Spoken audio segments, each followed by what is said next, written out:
Praise the lord. ప్రభువు ప్రియులారా, ప్రభు యేసుక్రీస్తు వారి శ్రేష్టమైన నామమున శుభములు వందనాలు తెలియజేస్తున్నాను. బాగున్నారా? ప్రిమిట్ వల్ల ఈరోజు మంచి అంశం. ఎన్నడూ మనము ఎరగనివి దేవుని యొక్క ప్రత్యక్షతలు చివరి రోజులు కనుక దేవుడు సంపూర్ణంగా ప్రత్యక్షపరుస్తున్నాడు. యేసుక్రీస్తు ప్రభువారు ఆయన ఏమై ఉన్నాడో సంపూర్ణంగా ప్రత్యక్షపరుస్తున్నాడు. ఇంతవరకు కూడా వినని సంగతులు కూడా మనం ఇప్పుడు వింటున్నాం కనుక ప్రతి విషయంలో కూడా దేవునికి వాక్యానుసారంగా మనం చూసుకుందాం. అయితే ఈరోజు ఒక వీడియో చిన్న ముక్క చూశాను.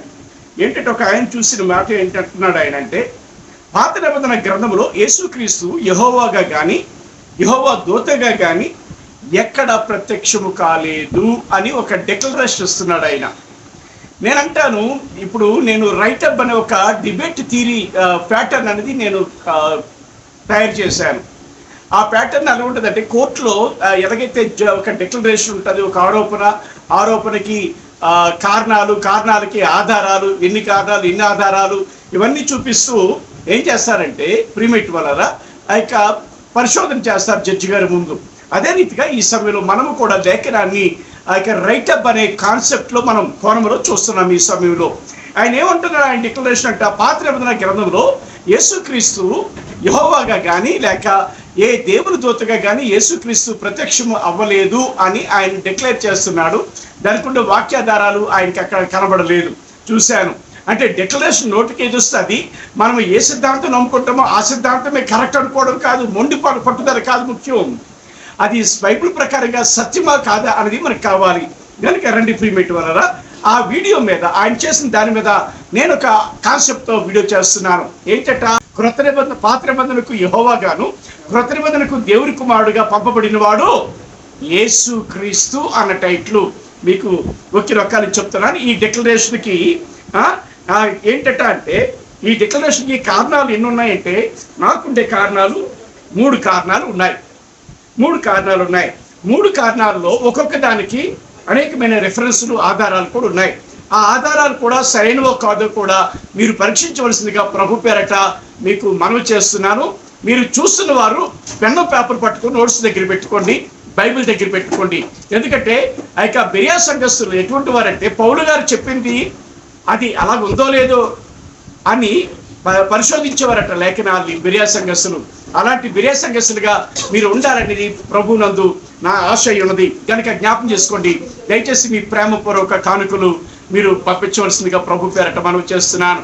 పరిచర్ని అభివృద్ధి చెందడానికి, ప్రతిరోజు కూడా అనేకమైన వాక్యపు సత్యాల చేత ప్రపంచాన్ని తాకటానికి, అనేక విధములైన పరిశోధన విధానాలు మీ ముందు పెట్టడానికి మీరు మా మినిస్ట్రీకి ఆర్థికంగా సహాయం చేయాలని ప్రభునందు ఇష్టపూర్వకంగా ఆశిస్తున్నాను.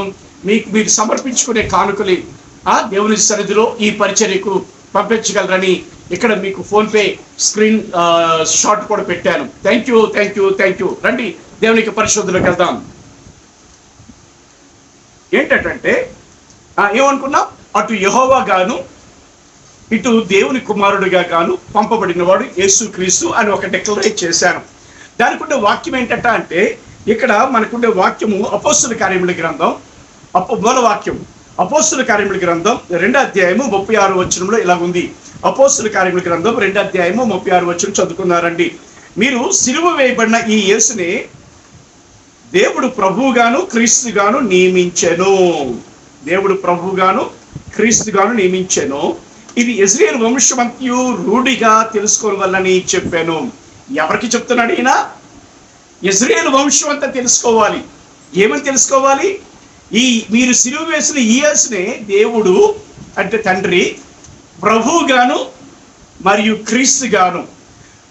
పాత నిబంధనలో కానీ కొత్త నిబంధనలో కానీ ప్రభు అన్న దగ్గర యూదులు ఏమని యాడ్ చేశారు? ఎడోనై అని పెట్టారు యావైకి బదులుగా. తర్వాత లార్డ్ అని పెట్టారు, ప్రభు అని తెలుగులో ప్రభు అని పెట్టారు. కానీ వాస్తవంగా అక్కడ ఉండేది ఏంటంటే యాహ్వే అనే మాట. కనుక యూదులు రాసుకునేది మనం పలకకూడదు, కానీ ఒరిజినల్గా దేవుడు చెప్పిన మాట యాహ్వే అనేది ప్రభుకి. అయితే ఇక్కడ చెప్తున్న మాట ఏంటంటే, మీరు సిలువ వేసిన యేసునే దేవుడు ప్రభువుగాను అంటే యెహోవాగాను, కిరియోస్ అని గ్రీక్లో ఈ అపోస్తుల కార్యం క్రొత్త నిబంధన కనుక కిరియోస్ అనే మాట వ్రాయబడింది. ఈ కిరియోస్ అనే మాట హీబ్రూ అసలైన పదాన్ని తీసుకొచ్చింది. ఏంటంటే యహ్వే యహ్వే ఒరిజినల్ పదం తీసుకొచ్చింది. Yahweh capital Y, capital H, capital W, capital H అనేది యహ్వే అని తీసుకొచ్చింది. కనుక ఈ వాక్యపు విధానం ఎవరు చెప్తుందట? ఇశ్రాయేలు వంశము అంతయు కూడా, ఇశ్రాయేలు వంశం అంతయు కూడా రూఢిగా తెలుసుకో. ఎవరు? యేసు, యెహోవా అని చెప్తుంది. ప్రభు, కిరియోస్, యహ్వే అని చెప్తుంది. ఇది అన్యుల కోసం కాదు చెప్తున్న మాట. ఇశ్రాయేలు వంశమంతయు తెలుసుకోవాలంట. ఇశ్రాయేలు వంశమంతయు రూఢిగా తెలుసుకోవాలని చెప్తున్నాడు. అంటే ఇప్పుడు ఏంటంట, నేను చెప్పింది అంశం ఏంటి? అటు యెహోవాగా గాను, ఇటు దేవుని కుమారుడని క్రీస్తు గాను పంపించబడిన వారు ఎవరట? నియమించబడిన వారు అని ఇక్కడ అపోస్తలుల కార్యముల గ్రంథం చెప్తుంది. నియమించబడ్డం అంటే నియమించి ఊరుకోలేదు, పంపించబడ్డాడు యేసు ప్రభు వారు. అంటే అటు యెహోవాగా పంపించబడ్డాడు, ఇటు యేసుక్రీస్తుగా పంపించబడ్డాడు.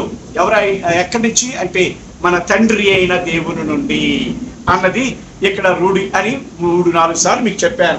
ఓకే, ఇప్పుడు నేరుగా మన ఆధారంలోకి వచ్చేద్దాం. ఇలా అంటానికి మూలవాక్యం ఏం చెప్పాను? అపోస్తలుల కార్యముల గ్రంథం 2వ అధ్యాయము 36 వచ్చిన మూలవాక్యం చెప్పాను. ఆ వాక్యంలో నియమించాను అని అన్నాడు. దేవుడు నియమించాడు. అది కూడా ఇశ్రాయేలు వంశమంతయు రూఢిగా తెలుసుకోవాలని చెప్పాడు. ఎందుకు? ఈ యేసే ప్రభు అంటే యహ్వే, యెహోవా అని ఇశ్రాయేలు వంశం అంతా తెలుసుకోవాలని భక్తులు ఆత్మాభిషేకం చేత నింపబడి రాసిన లేఖనము అది. కనుక దానికి అనుకూలంగా 3 కారణాలు నాకు కనబడ్డాయి. ఎందుకంట అంటే నియమించబడిన వాడు, పంపబడిన వాడు యెహోవాగా, యేసుక్రీస్తు యెహోవాగా పంపబడ్డాడు, ఇటు దేవుని కుమారుడిగా పంపబడ్డాడు అని అనటానికి నాకు ఉండే 3 కారణాలు. ఈ మూలవాక్యం ఆధారంగా 3 కారణాలు ఉన్నాయి. మొదటి కారణం ఏంటంటే యెహోవా తండ్రిని ఏ మానవుడును చూడలేదు, ఏ నరుడును ఆయన స్వరాన్ని వినలేదు. ఇప్పటి వరకు, అప్పటి నుంచి యేసు ప్రభువు అంటారు, ఏ తరమంది అయినను ఆయన స్వరము ఎవరును వినలేదు, ఏ మానవుడు చూడలేదు. ఏ తరమంది అయినను అంటే భూమి పుట్టినది మొదలుకొని బిఫోర్ అబ్రామ్, లేకపోతే బిఫోర్ ఆదాము మొదలుకొని ఇప్పటి వరకు ఏ నరుడు చూడలేదు, ఆయన స్వరం వినలేదని యేసు ప్రభువు చెప్తారు. ఆధారాలు చూపిస్తాను, అప్పుడే తొందరపడకండి. అయితే మొదటి కారణం ఏంటంటే యెహోవా తండ్రిని ఏ మానవుడు చూడలేదు, ఏ నరుడును ఆయన స్వరము వినలేదు. ఇప్పటికీ యేసు ప్రభు వారిగా వచ్చినప్పటికీ కూడా, అప్పటి వరకు కూడా ఎవరు చూడలేదు ఏ మానవుడు. యేసు ప్రభు వారిలో నుంచే కనబడ్డారు తండ్రి. చూద్దాం. తర్వాత మొదటి ఆధారం ఇది ఏంటంటే యెహోవా తండ్రిని ఏ మానవుడును చూడలేదు, ఏ నరుడును కూడా ఆయన స్వరాన్ని వినలేదు. రెండో కారణం ఏంటట అంటే క్రీస్తు పాత నిబంధనలో ఉన్నట్లు, పాత నిబంధనలు ఉండే ప్రభు అనే మాట క్రొత్త నిబంధనలో ఉన్నట్లు, అంటే యావే అనే మాట, కిరియోస్ యావే అనే మాట క్రొత్త నిబంధనలో ఉన్నట్లు వాక్యపు ఆధారాలు ఉన్నాయి. అంటే క్రీస్తు పాత నిబంధనలో ఉన్నట్లు క్రొత్త నిబంధనలో రాయబడి ఉంది. తర్వాత పాత నిబంధనలు ఉండేటి ప్రభు క్రొత్త నిబంధనలు ఉన్నట్లు క్రొత్త నిబంధనలో రాయబడింది. కనుక రెండవ కారణం దానికి కూడా వాక్యపు ఆధారపు సాక్ష్యాలు ఉన్నాయి. తర్వాత మూడవ కారణం ఏంటంటే పాత నిబంధనలో యెహోవా తనను గురించి తాను ఏమి చెప్పుకున్నాడో చాలా చెప్పుకున్నాడు, క్లైమ్ చేశాడు. ఆయన ఏమై ఉన్నారండి.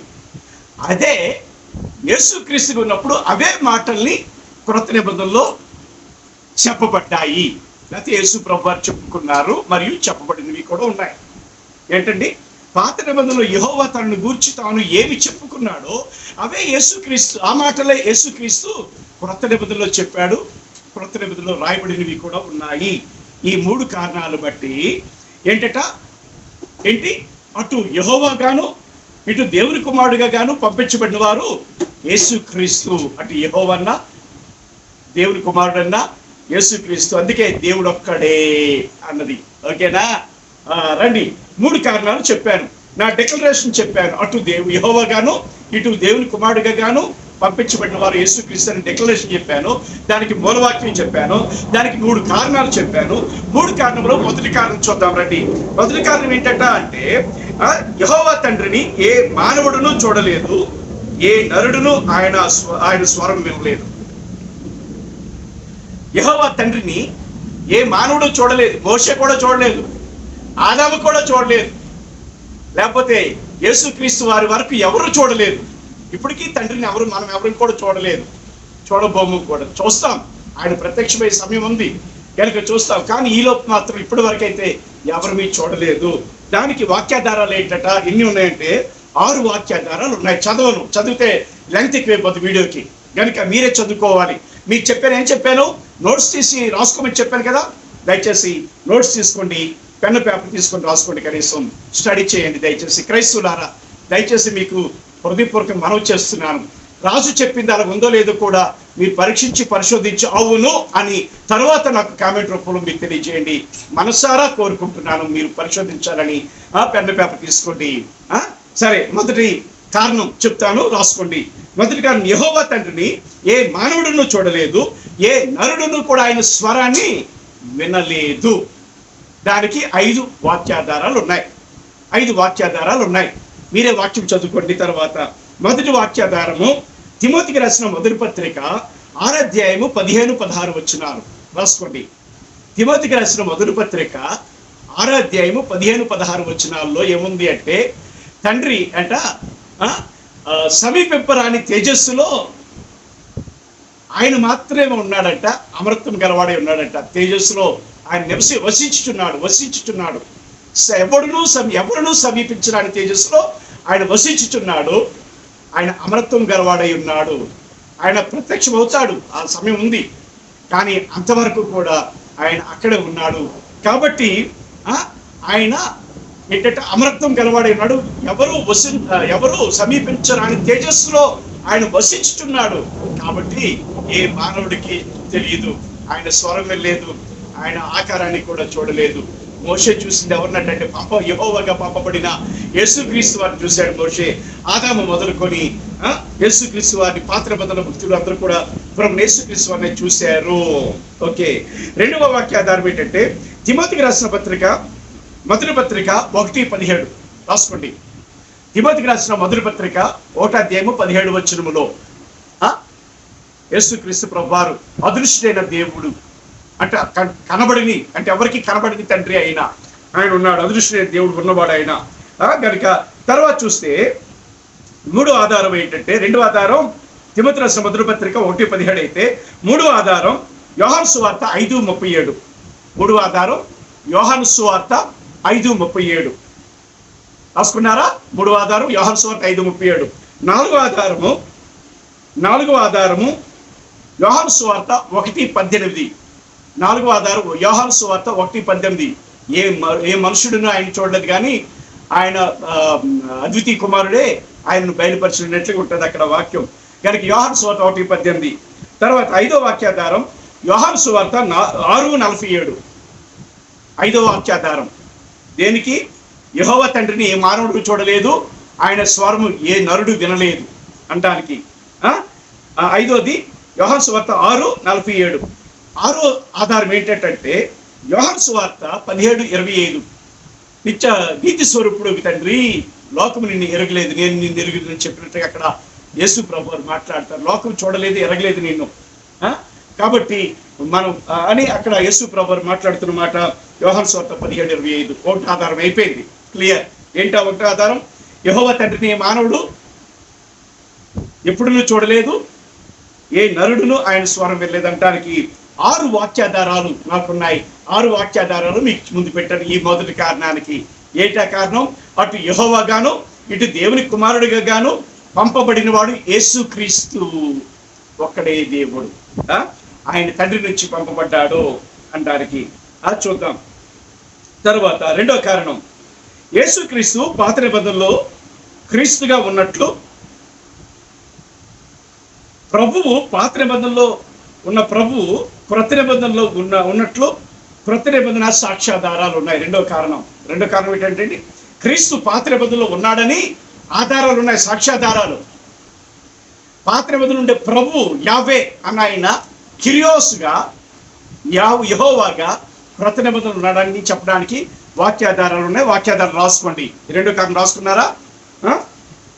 యేసు పాత నిబంధనలోని క్రీస్తుగా ఉన్నట్లు, పాత నిబంధనలోని ప్రభు క్రొత్త నిబంధనలో యేసు ప్రభుగా ఉన్నట్లు వాక్యాధారాలు ఉన్నాయి. సాక్ష్యాధారాలు ఉన్నాయి కొత్త నిబంధనలో. రాసుకున్నారా? రండి, రెఫరెన్స్ చెప్తాను, రాసుకోండి. ఓకేనా? మొదటిది కొరింథీయులకు రాసిన మొదటి పత్రిక 10వ అధ్యాయము 4వ వచనం చదువుతాను ఒకసారి ఆ మాట. 10వ అధ్యాయము 4వ వచనం, కొరింథీయులకు రాసిన మొదటి పత్రిక 10వ అధ్యాయము 4వ వచనంలో ఇలా ఉంది.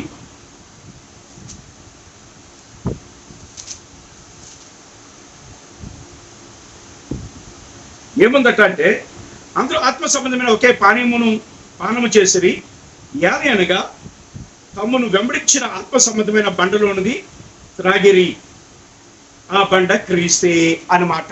రెఫరెన్స్ కరెక్టే, రెఫరెన్స్ కరెక్ట్ కాదేమని డౌట్ పడ్డాను. ఓకే, ఆ బండ క్రీస్తు. ఏ బండ? ఆత్మ సంబంధమైన బండగా ఇజ్రాయేల్ని వెంబడించారట యేసు ప్రభువారు. క్రీస్తు, ఆ బండ క్రీస్తు అని ఉంది. అదేంటండి? యెహోవా కదా వెంబడించిన దేవుడు క్రీస్తు ఎలాగవుతారు అంటే పౌలు గారు రాశారు. ఆయనకంటే వేదాంత నేను కాదు కదా, పౌలు గారు రాశారు. క్రీస్తు అన్నారు.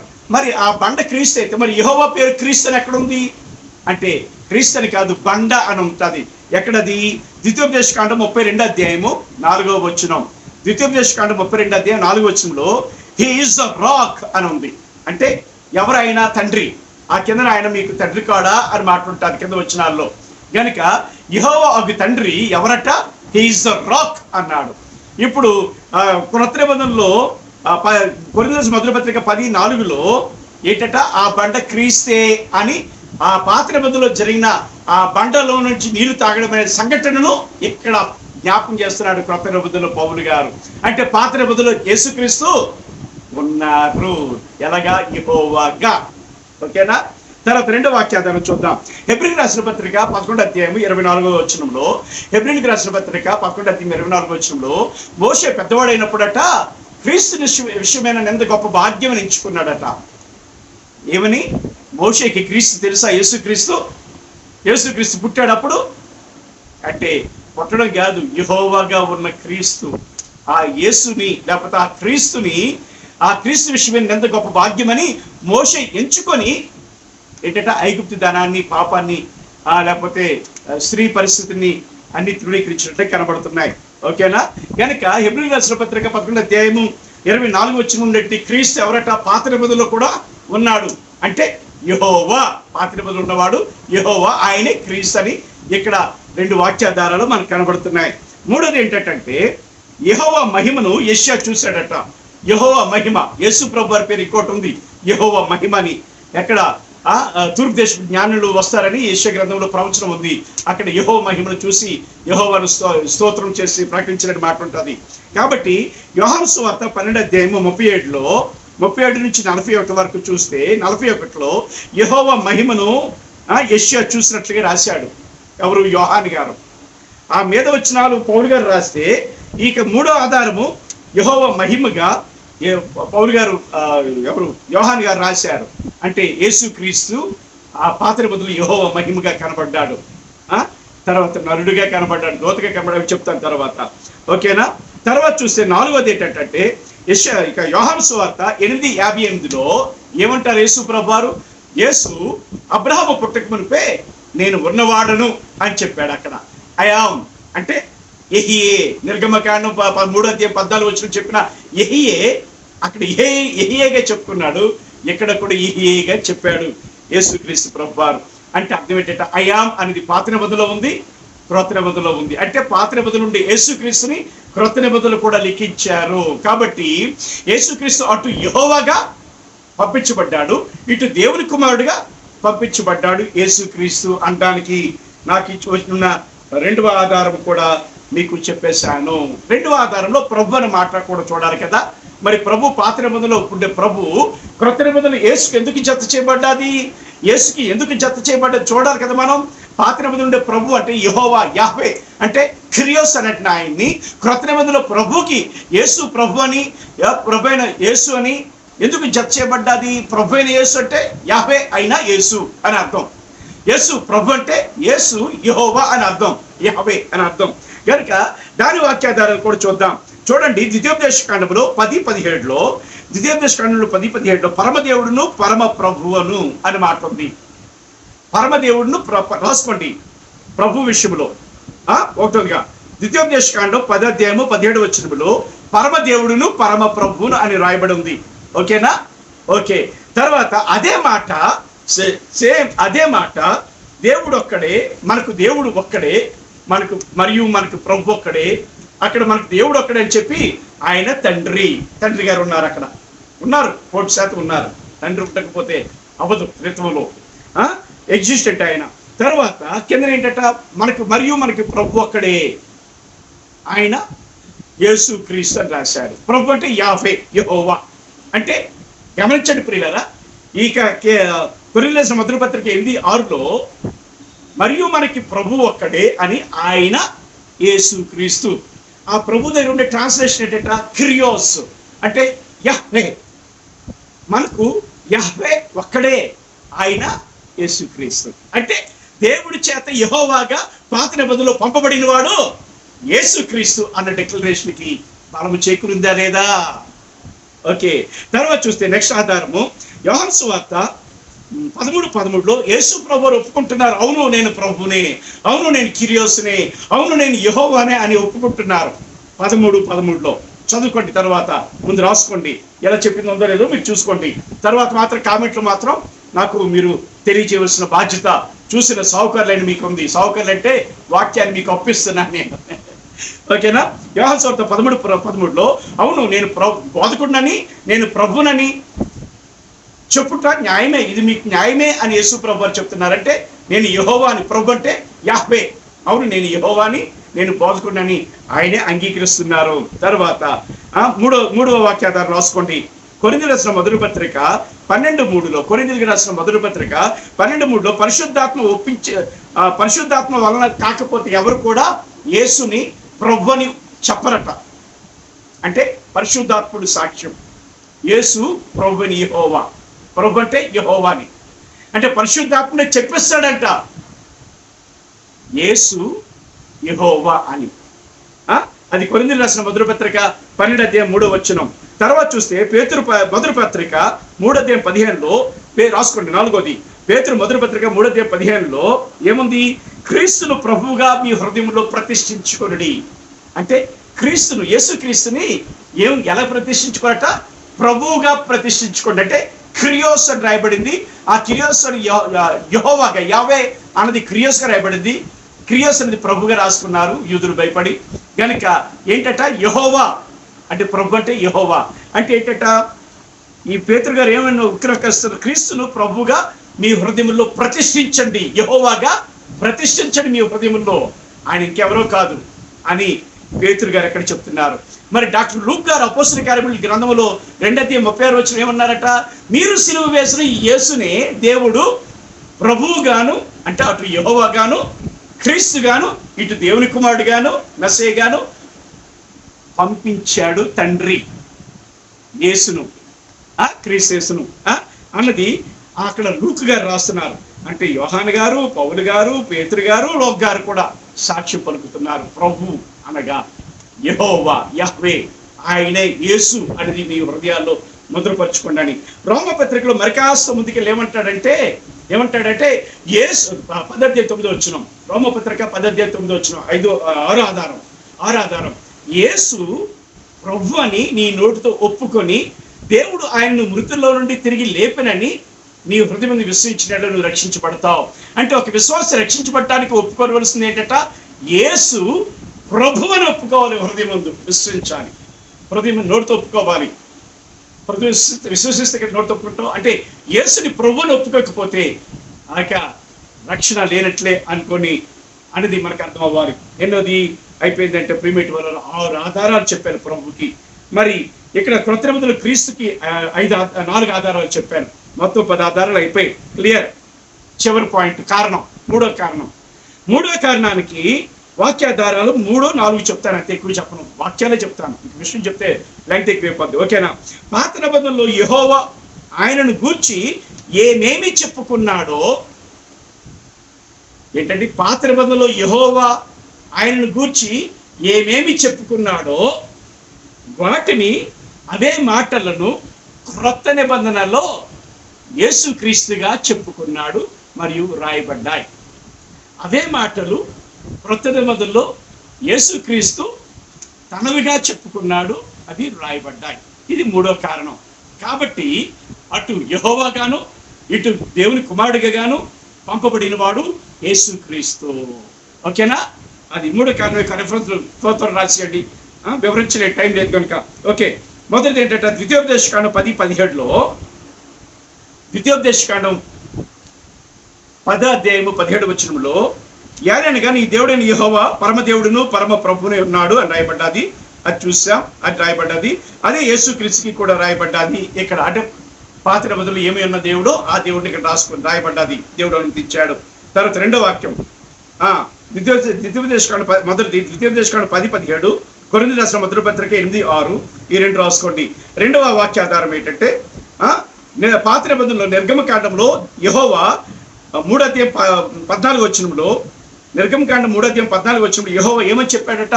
యెహీయే ఆషేర్ యెహీయే, I am that I am అని యెహోవాగా తనను గూర్చి తాను చెప్పుకున్నాడు.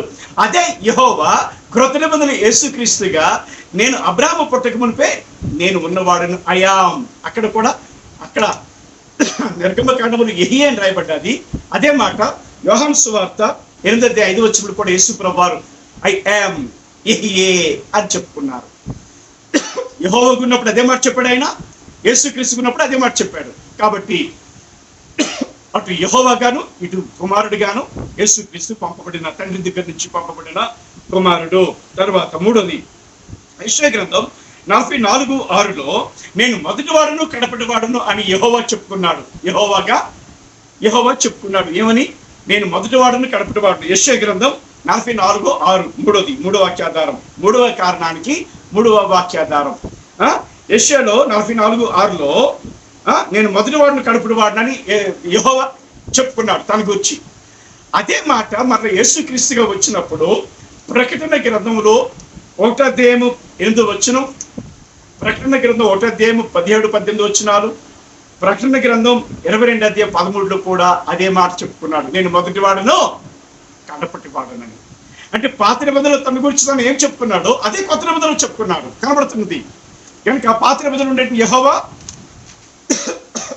కొత్త నిబంధనలో దేవుని కుమారుడు. ఓకే, 4, 5, 6 ఉన్నాయి. 4వ వాక్యాధారం యెషయా గ్రంథం 43:25లో, యెషయా గ్రంథం 43:25లో పాపములు క్షమించువాడనని దేవుడు తన గురించి తాను చెప్పుకున్నాడు. పాపములు క్షమించువాడు అని యెహోవా తన గురించి తాను చెప్పుకున్నాడు. కానీ యేసుక్రీస్తు విషయం అయితే మనిషి కుమారుడు పాపం క్షమించడానికి అధికారం కలిగి ఉన్నాడని అన్నట్లుగా మార్కు సువార్త 2:5-7 మార్కు సువార్త 2:5-7 పాపములు క్షమించుటకు మనిషి కుమారుడికి అధికారం ఉందని రాసుకున్నాడు. అంటే నేను పాపం క్షమించేవాడిని అని. తర్వాత మూడోది ఎక్కడ? అపోస్తలుల కార్యముల గ్రంథం 13:38లో లోక గారు రాస్తున్నారు, ఈయన ద్వారా పాప క్షమాపణ జరుగును అని.